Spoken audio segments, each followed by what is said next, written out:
Dr. Lorna Gold, welcome to Studio Mycelium, where we interview people who, like mycelium, create networks between people so that mutual help, solidarity, connections are made possible. With these interviews, I especially want to reach people who are in some way looking to engage, to make connections also, but don't quite know how, and who are in need of examples and best practices, inspiration also, hope also. In this way, I hope to facilitate people who really want to engage. Lorna, in the public domain, you are known as a climate activist, author of books also, including Climate Generation, Awaking to Our Children's Future. And now you are also known as the CEO of Faith Invest. For me, that immediately says something about the what and also about the how. And we're definitely going to talk about that later. But first, I want to know a bit more about the who. Who is Lorna Gold, in fact, and what drives you to do the things you do today, which are mainly about climate change and climate justice? And perhaps a good start is a good starting point is the story you tell in your book, Climate Generation, about safari you did some years ago or many years ago already. Yeah, Eric, it's lovely to be here and delighted to be part of this conversation. I love this concept of mycelium and the kind of interconnections between us. So yeah, I'm looking forward to our chat today. Yeah, the story that you mention is really from, I start Climate Generation with that story. Because I used to work for an organisation called TROCRA, which is the Irish Caritas organisation. So I did a lot of travelling across Africa.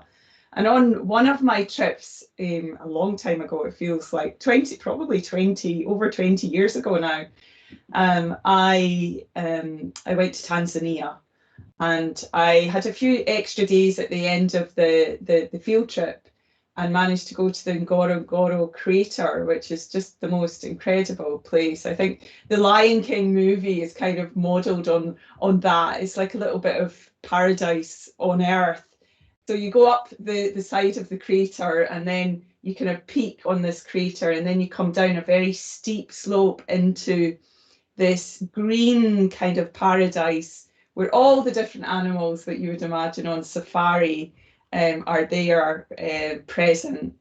And this particular day, I mean, I was quite young and it was my first time on safari. So I was on my own with the safari guide. And we came all the way down into the crater and we spotted a pride of lions. And the guide, obviously, they like to get really close because they kind of feel their kind of pay is dependent on the person having a good experience.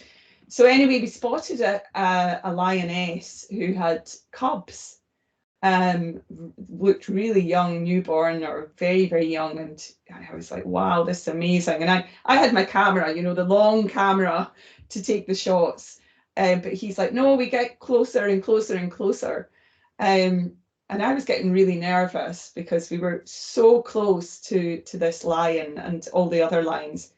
And then at a certain point, the lioness just stood up and like all the lions then stood up and the growl of like kind of roar that came out of the lion as she really, when she saw us, she wanted to protect her cubs.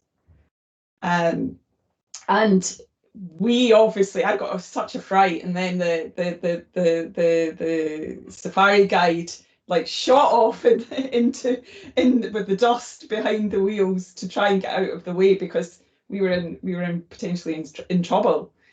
But the reason I tell this story in Climate Generation is because it kind of coincided with my own awakening to the urgency of the climate crisis and my sense of almost just confusion almost. It wasn't quite despair, but like just a big question around why is it that, so in nature, we see that parents protect their young and they go to all sorts of lengths to protect. That instinct to protect our young, the next generation, is there in every aspect of nature. Here we are as humans, as a species, we can see, we've reasoned, we have the signs, we know that there's this existential risk to our future because of our dependence on fossil fuels and the nature of our economy.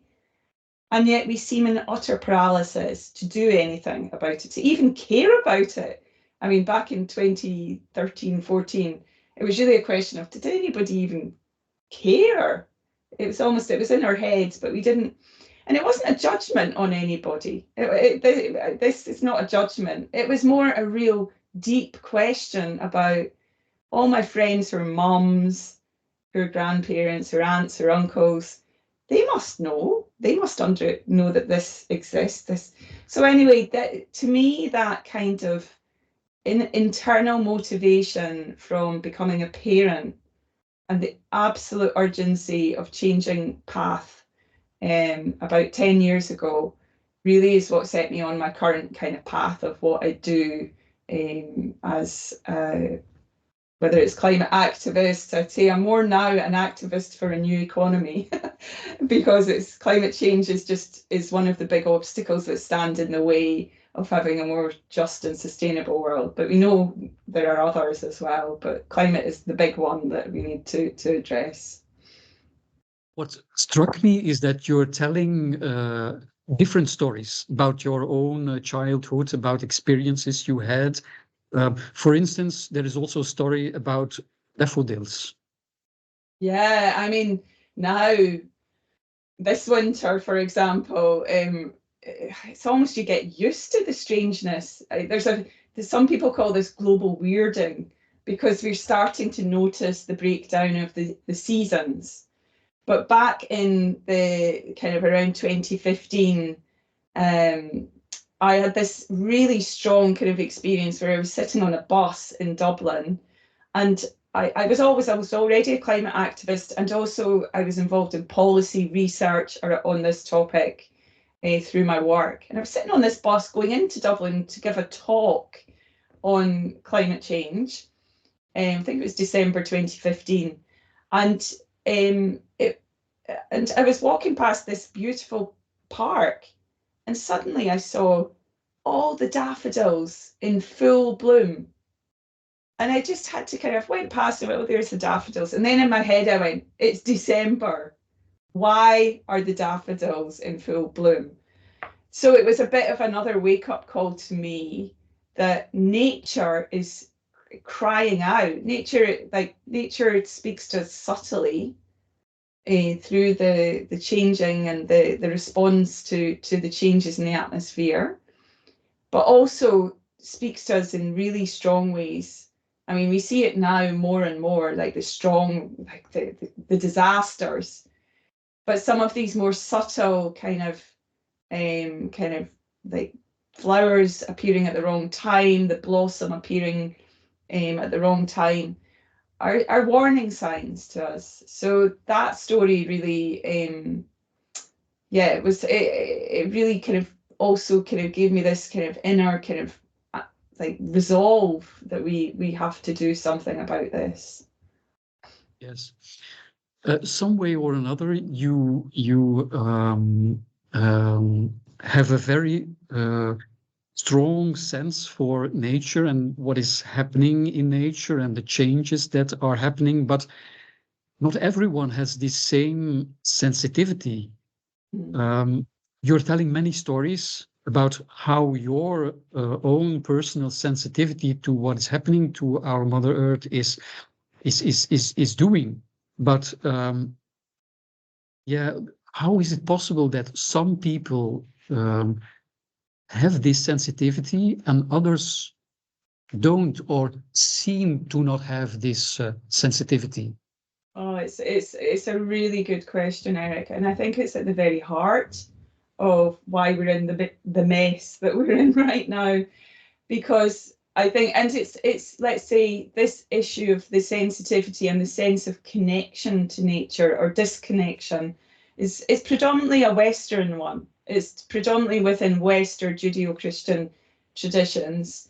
Other cultures, which actually are the majority world, still have this deep connection. And why does it matter? I think that, like, when you look back at the history of science, reason, the Enlightenment, like philosophical developments, there's been this kind of thread of both anthropocentrism, like the human person being at the peak of creation, very much rooted in Christian kind of theology, that we are the kind of imago Dei, the image of God. And then around this has been constructed a whole way of looking at the world, which, if you look to the kind of 18th century, 19th century, was seeing nature as a threat and as mankind, and it was mankind, as dominating, as having this responsibility to tame nature, to dominate over nature. And this has become a really kind of widespread sense of detachment, like complete detachment. And for many people, their lives are so detached from nature, from any kind of experience, deep experience of nature. And if you don't have some kind of sense of responsibility towards, or responsibility, but also an understanding that actually we are dependent, we can care for our earth, our Mother Earth, but actually we're absolutely dependent on this earth. We can't breathe without air. We can't survive underwater for very long. The force of the wind can destroy everything. So we've become complacent, I think. And that detachment and that sense of false sense of security, I think, that we have, especially in the West, in the post-war kind of era, that everything that we have and that we've built is somehow permanent, and that it's a benign kind of reality dependent on that we have created for ourselves. But we forget that ability to sustain and to grow is entirely dependent on the natural world. And so I think, I mean, we could talk the whole time about this detachment, but I think that detachment from nature now has taken several generations, where we live mainly in cities within the Western world, which already gives us a sense of detachment from food production. We don't have to face the realities of food production, both in terms of the crops and the agriculture, and also the slaughter of animals. We don't have to look at that. Whereas in other societies, there's more reverence for what's involved in keeping us alive and sustaining us. And we also don't need to look at in the face of the waste that we create. That it goes there's always another place. Like our economies become something like we think in a line. But actually, if you really think about it, any products that we have, if you think of that as matter, we just have them for a very short period within their very long kind of life cycle, because no matter can be created or destroyed. So whatever we have, it came from somewhere and it goes somewhere. So if we don't know where that other place is, and our economy doesn't help us to understand that electronics, we just use them and then, yeah, they're gone, but do we know where they go? So anyway, there's this embedded detachment from nature. And I think that, yeah, so it's a big one in terms of how do you tackle that, because it's very systemic. But the beautiful thing is, to me, it can be tackled. It can be addressed through many different ways, and there's many people who are already doing that work, and it's exciting if you see the amount of work that's happening also within the faiths, within the secular economy, to address the systemic detachment from nature. Maybe a bit more on your personal journey. You tell a lot about your youth and the experiences you had. They were not always happy experiences. You had also, in a 1 year period, huge setbacks. You talk about this in your book. On the other hand, there were many experiences that made it possible for you to have this connection with nature. So my question is, how important is this for children, for youth to be in contact with nature really early? Yeah, I think it's absolutely crucial. I mean, when I was growing up, I had some really, like, we had 1 year in our family where we lost so much. Like, my father died in a car crash when I was 6, and then in the very same year we had a house fire, which I think really, we survived with our lives, but nothing much else. But I grew up in a family where my mom had this profound love of nature, and also a kind of a real belief in a bigger purpose for us, and that purpose was like the universe, and was based on love and compassion, and that's what she taught us. But yes, in terms of the nature, I just remember very memories growing up where, like, things that we take for granted, like my mom would point out to me, like rainbows. Like, it sounds a bit kind of fanciful, like rainbows, but we would always stop if we saw a rainbow, and she would say, that's God's sign that we are of the covenant, like that this is God's, like the rainbow is such a powerful symbol of wholeness, in nature, and it's a miracle. And she would like say, yeah, we know why it happens, but like it's a miracle to see a rainbow or a sunset or a flower, or, and just engendered in me this sense of nothing. I think what happened in my childhood made me realize you can't take anything in life for granted.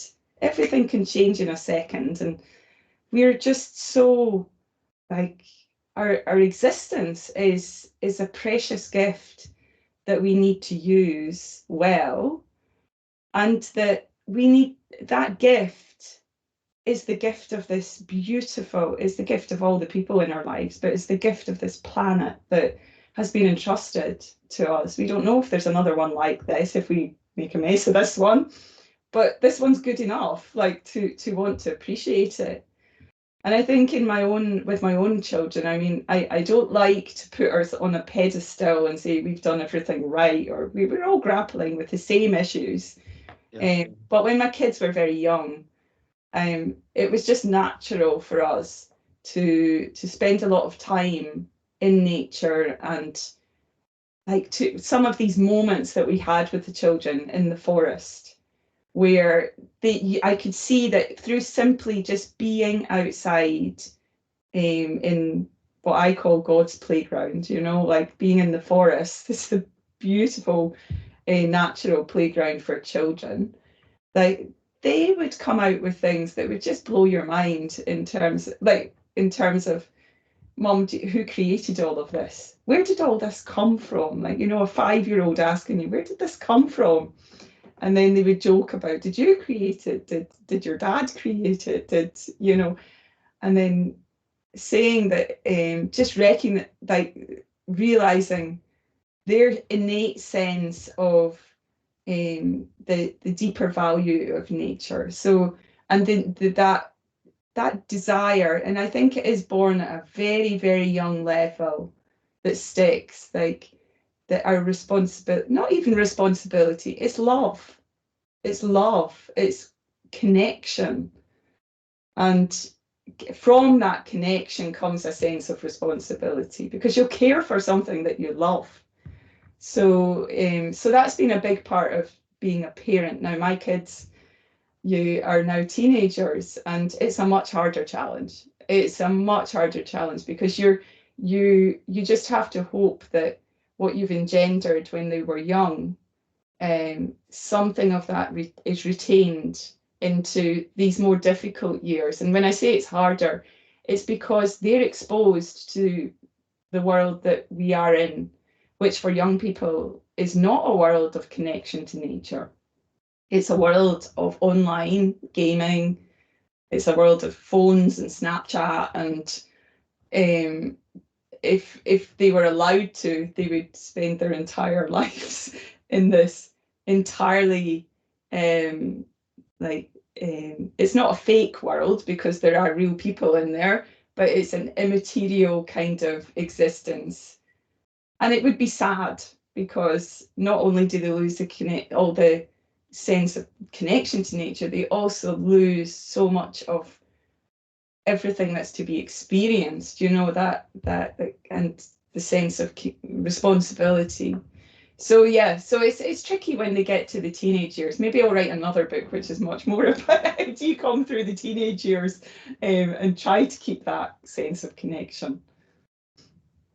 How important is this more spiritual connection, this more cosmological connection, you think, in the perspective of what we see nowadays? So you're talking about world we're living in today, especially for our youngsters. It's not an easy world. It's a very challenging world.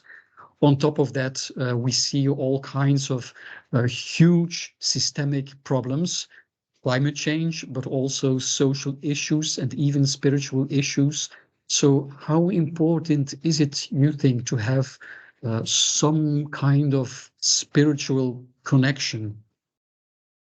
That's a really, really interesting question. I think, and I can only talk really from my own experience, because obviously a spiritual kind of insight isn't something you can impose, or people have to understand it from their own perspective. But what I can see, well, from a personal side, that sense of spirituality, which I think has grown for me as I've understood climate change, the ecological crisis, through this relationship with nature, that to me is very important, because it's restorative for me. Like I get my energy now from being mainly in nature, from walking, from spending time not only by myself but with others, and that fills me with a sense of the resilience of nature, the constant death and rebirth that you see in nature, and a sense of mystery. I'm coming from a Catholic perspective, that's my tradition. But I can see now more and more, and as you enter more deeply into this kind of resonance with a sense of the idea of communion, that maybe we were brought up to think of in the Christian world, that the historic Jesus who lived, who died, and then the mystery of resurrection. But that was something somehow that happened 2,000 years ago, and it kind of, we're living with the post kind of, there was a before and there was an after.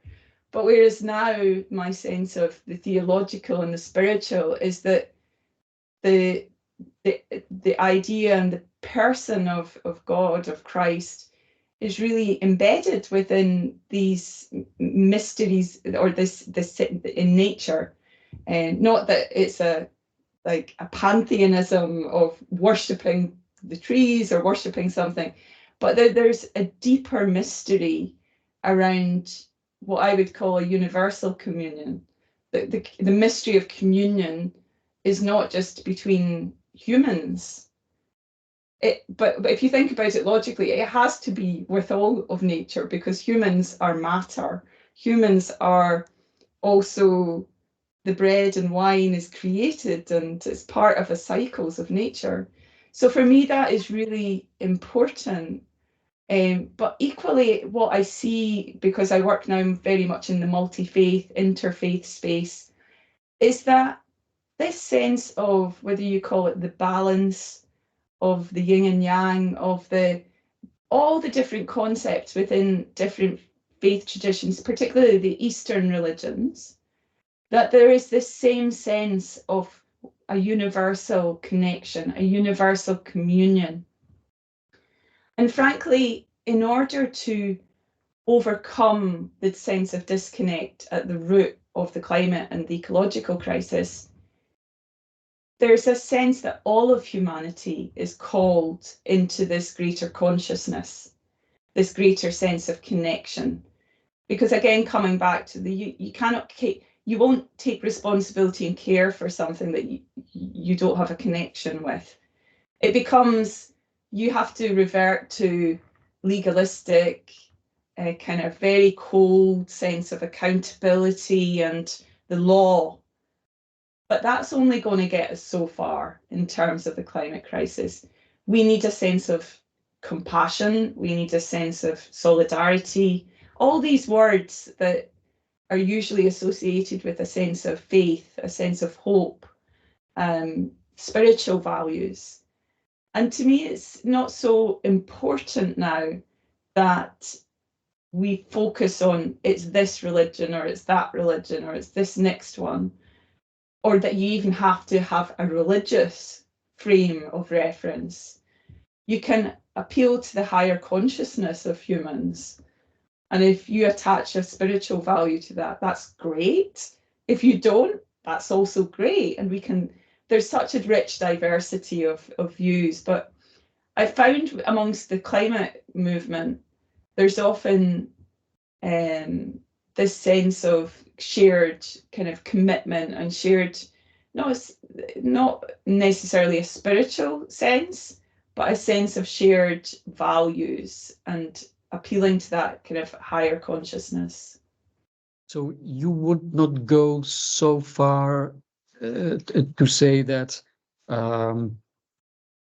we need spirituality if we want to tackle climate change. If we don't have this spiritual connection, then we will not succeed. That far you will not go.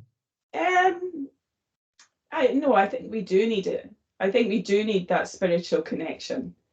But I think that, and if you look at the world's population, 85% of people adhere to a faith tradition. So there's an opening. 85% of people, their minds, their sense of understanding of self is framed within a sense of spirituality and faith. So for those people, spirituality is absolutely key. What I'm saying is we can't impose. No. We exclude people if we say it has to be about some metaphysical kind of reality, because there's lots of people who would share that sense of appealing to a higher kind of consciousness. And lots of neuroscience has also found this kind of sense of like the higher levels of consciousness that are needed to enter into kind of caring, compassion, those kind of relationships. You can arrive at the same kind of action through, let's say, a humanist or a kind of secular approach. But let's say human society throughout history has developed belief systems, and surely those belief systems and the richness of those traditions has to also now, this is the moment where they also have to come to the fore. So it can be a richness of diverse like views that should be complementary. So I guess that's what I'm saying. Lorna, how exceptional, how extraordinary is it that in 2015, I think, there was the encyclical of Pope Francis, Laudato Si. If I talk about this encyclical with my friends, with my environment, in many cases, they look a bit puzzled, and they are telling me, Eric, what are you telling us? A pope who has an opinion on climate change. What on earth can a pope say about this? So you were heavily involved in the Laudato Si movement. You were also part of this movie, The Letter. So I think you have something to say about this, I suppose.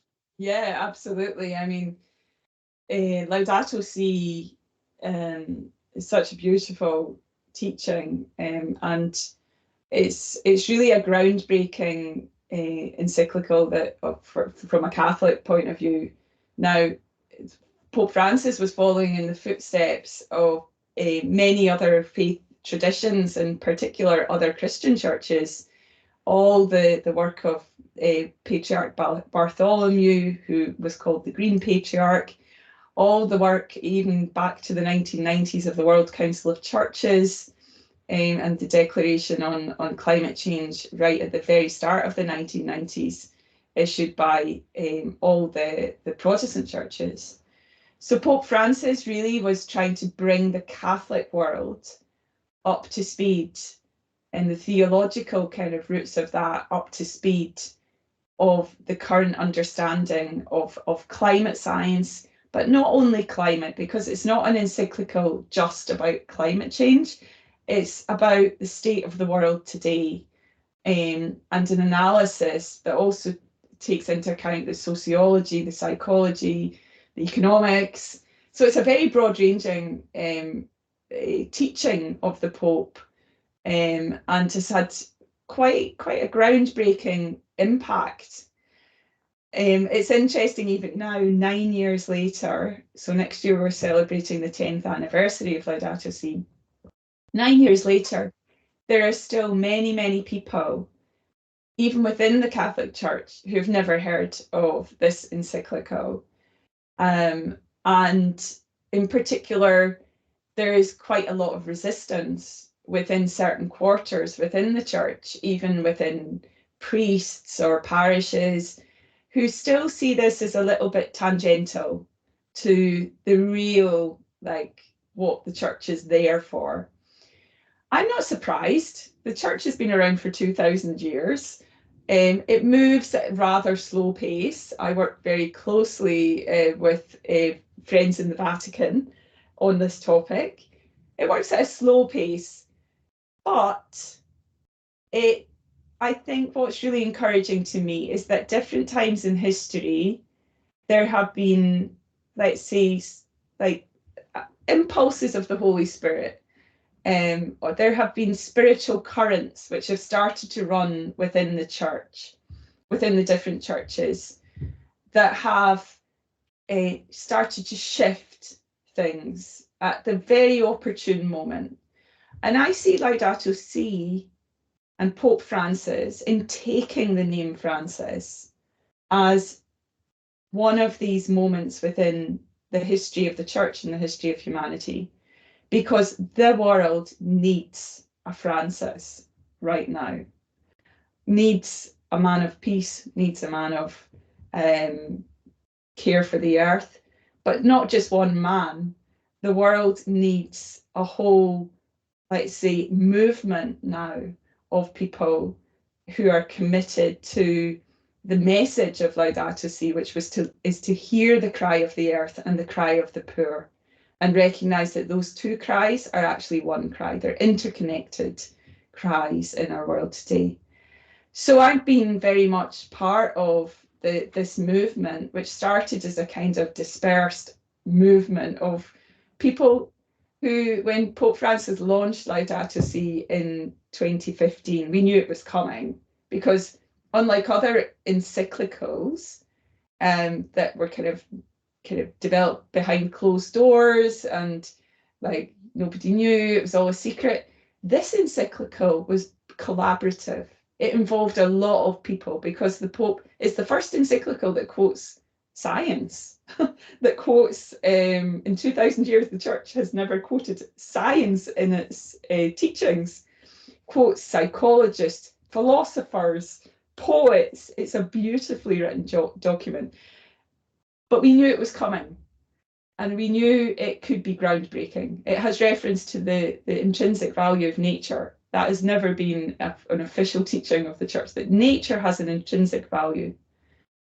So there is lots in there, and like recognizing it was the first formal recognition of the climate science of the Catholic Church. So when we knew it was coming, a few of us kind of found each other, and then we wanted to kind of start to ensure that this document didn't stay on a shelf, but it became something that was lived by people, because we know that it's a quite transformative view and transformative document. So we, between one thing and another, over the past 9 years, it's become like a big adventure with this movement that wasn't meant to be a movement. We just started a campaign for signatures. When the Paris Agreement on climate was being signed, we asked Catholics to sign to say they were committed to climate action. And then after that, it just continued to grow and grow. And we formed an association, formed a board. I'm still the board chair of the movement. And then we started to try to see what this could be. Laudato Si movement has now trained 40,000 animators in Laudato Si online. That's impressive. Yeah, across 120 countries. It has now has 90 staff in a secretariat, has 200 chapters of the movement, thousands of little what are called Laudato Si circles. So every time a person does an animator's course and they really are fired up to live this in their parishes or in their communities, they then form a little circle of people who then, that's the way the movement kind of grows. And then, of course, this film, The Letter. Oh my goodness. We had this crazy idea quite early on that if this letter, and I have Laudato Si, I keep it on my desk. This is my copy that the Pope gave me. So you can see it's all, yeah, it's very well used. It's actually falling apart and it's all highlighted. But if this is to become something that people really take on board, it needs to go through the mass media. It needs to enter into social media. It needs to spread that way, because yeah, it's a beautiful document, but I doubt many people are going to pick it up and read it, though I'd encourage everybody to do that. But so yeah, that would be another podcast, the story of the movie. But so we came up with this idea, or Thomas Insua, who really is the main founder of Laudato Si movement, to make a kind of proper movie, like not a recording of a video, but an actual kind of Hollywood style movie with a big budget and a proper film director. So yeah, it took a good few years because we had to raise a lot of money and we had to find the right director. We had to get the Pope involved. We had to do a lot of things that seemed impossible because we are not movie people. But we did it, and the film, The Letter, A Message for the Earth, it's available on YouTube. So one of the things that we wanted to do with this film was to make it free to use at the point, because we could have put it on Netflix. We had an Oscar-winning production company that produced the film, and it has really been a phenomenon. It's currently, I don't know how many hits on YouTube, but it's hard to judge how this. But the main thing that we've used it for in the Laudato Si movement is community screenings. So inviting people not just to watch the film by themselves, but to watch it collect together. And the last count, which was some time ago, it was last year, there were over 3,000 community screenings worldwide had been held. And my favourite one, if I can say, apart from launching the film at the Vatican, which was very exciting, but we did a launch of the film in Ireland with the Irish president. And he opened up his house to invite over 100 dignitaries, politicians, people from business, faith leaders, to do a premiere of the film. And I have to say, it's one of my proudest moments, as I'm a Scottish-Irish citizen. to be there with President Higgins and my family to launch this film. It was really, really a special night. Wow, I should try this here in Belgium also, with our Prime Minister and the government to have such a screening. I'll come for it. Okay, we have a deal. Okay. You were talking about the pace, things changing within the church, also outside the church. I was surprised a few months ago when I was somewhere in a Catholic meeting, and they were talking about the successor of Laudato Si, where the new encyclical where the Pope is making a kind of state of affairs. And the person talking about this was saying that this was all too alarmistic, too negative, and that it was not really giving people hope, not really inspiring. So here's my question. Has the Pope been too alarmistic? And maybe more in general, are the messages that come from climate actions, are they maybe so negative that people lose hope, that they are feeling the opposite of being inspired, that they are feeling overwhelmed also, that they get into stress, into anxiety, and so on? Yeah, no, that's a really good question. I mean, I think that you have to take what Pope Francis wrote, the second short, it's very short kind of addendum to Laudato Si is called Laudate Deum.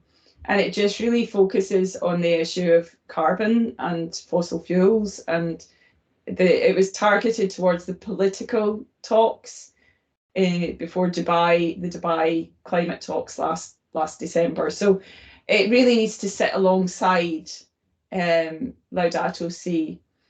I mean, I think, yeah, it's always a question I get asked. Are we too alarmist?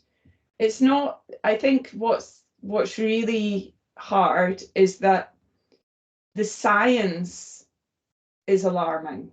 The science of climate and ecological destruction is alarming.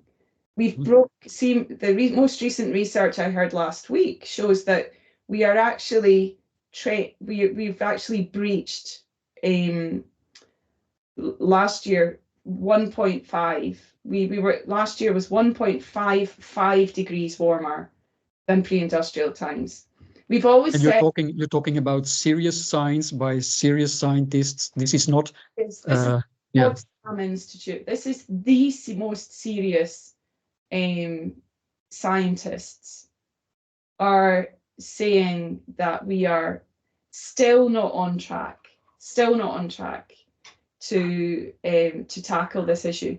And I think what is really challenging is that people think things are linear when it comes to climate change. We're used to kind of, we've grown up with that kind of linear progress model.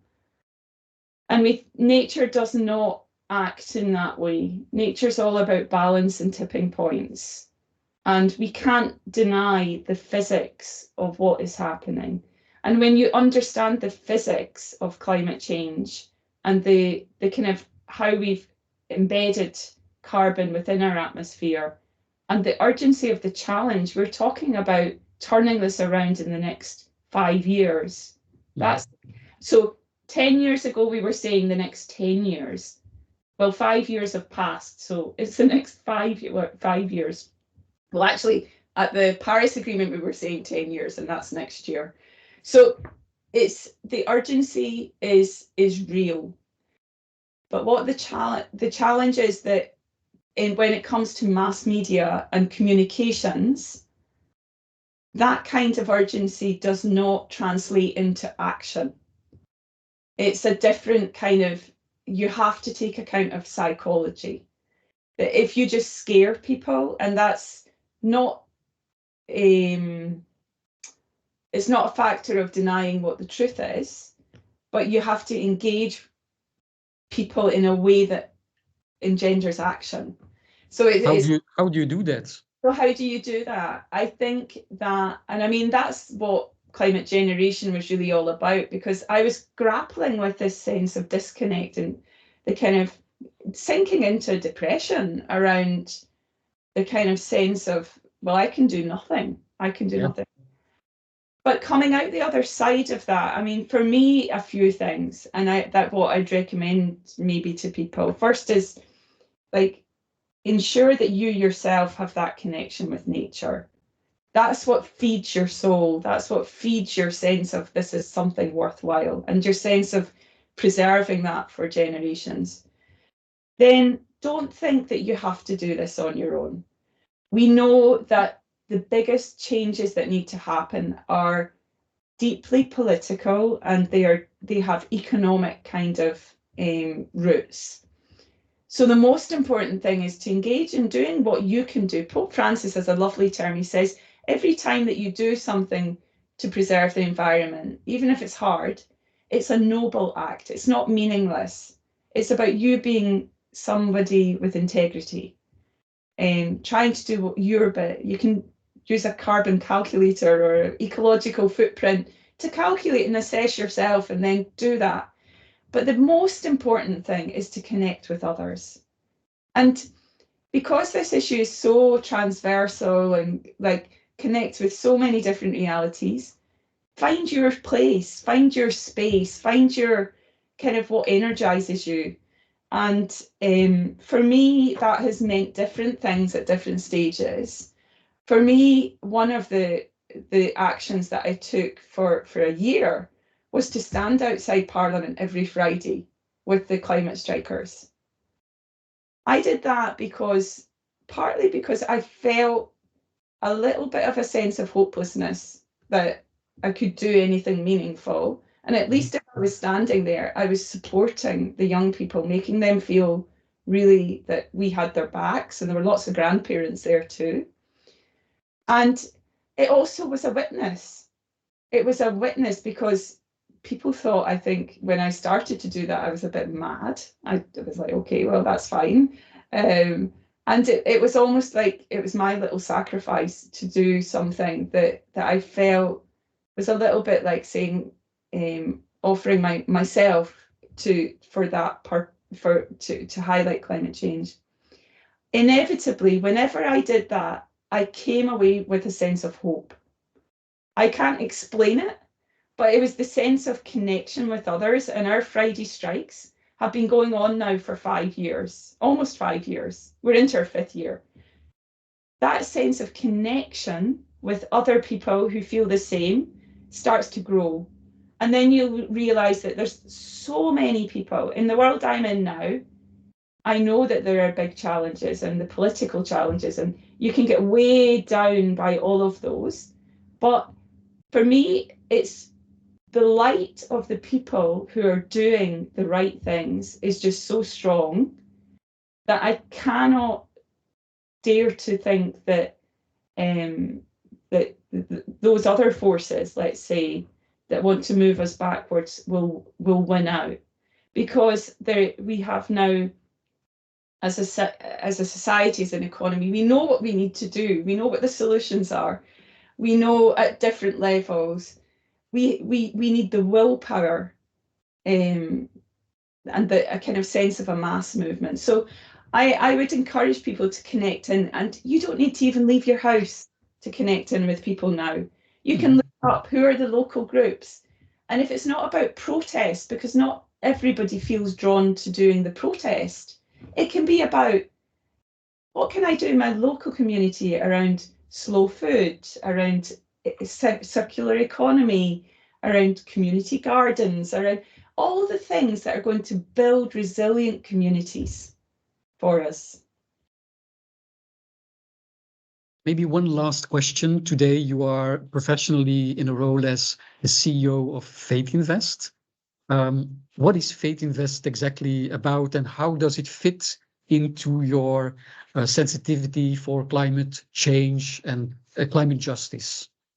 I think my role in Faith Invest really came about because I have this really strong belief that faith traditions, which, as I said, encompass 85% of the world's population, could do a lot more, and that they have such riches, both actual riches, but also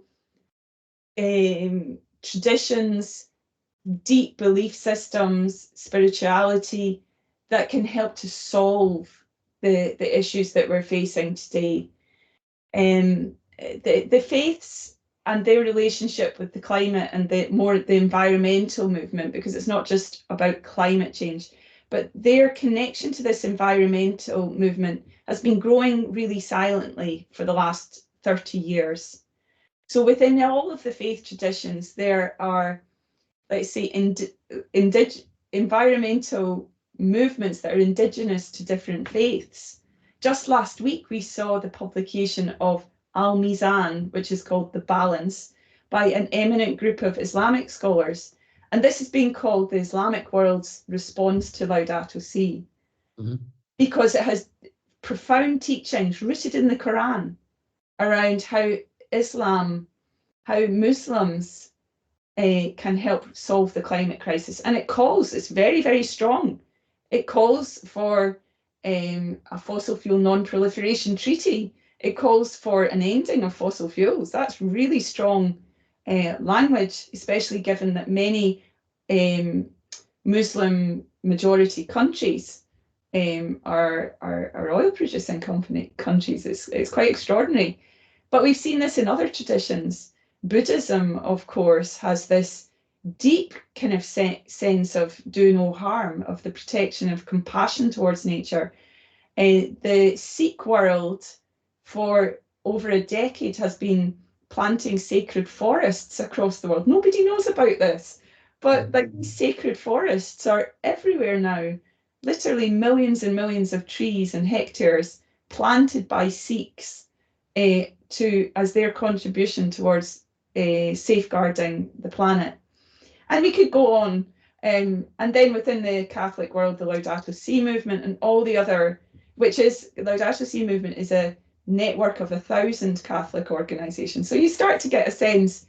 So I truly believe and Faith Invest has all of this kind of, let's say, weight of the faiths, but we focus in then on a specific dimension, which is how the faiths engage with the financial system and with their investments. Faiths have an estimated $5 trillion, but that's a very conservative estimate. They have trillions of dollars invested in the stock markets. It's huge. It's a huge, and they should be values-based investors. If the faiths are not, they're the only group in the world, only institutions that have codified values that go to the very, very essence of who they are. Those values have the potential to transform the financial system. We can see it within the Islamic world. There's a renewed emphasis on Islamic finance, with a very strong green climate focus. We need to see that emerging with other faith traditions. And Faith Invest was set up 5 years ago to help the faiths to do that. It was set up by the faiths in order to help the faiths to realize their values, their kind of social and environmental values through their investments. So it's a new challenge for me. I only became the CEO 6 months ago. So it's a new challenge, and it's really exciting to see how it's all developing. Okay, Dr. Lorna Gold, thank you so much for your time. It was very nice talking to you. We could go on, I suppose, for another 2 hours, but time is always also a little bit limited. I'm so grateful that you offered me some of your very busy time also. Wish you all the best, and hope that many people will see this interview with you, and that many people will also read your book, and that many people will maybe go to your website, Faith Invest, or will look to the letter, do screenings. I hope that in doing this interview, I added my little my little, how do you say that in English? I did my part of what needs to be done. So thank you very much. Thank you.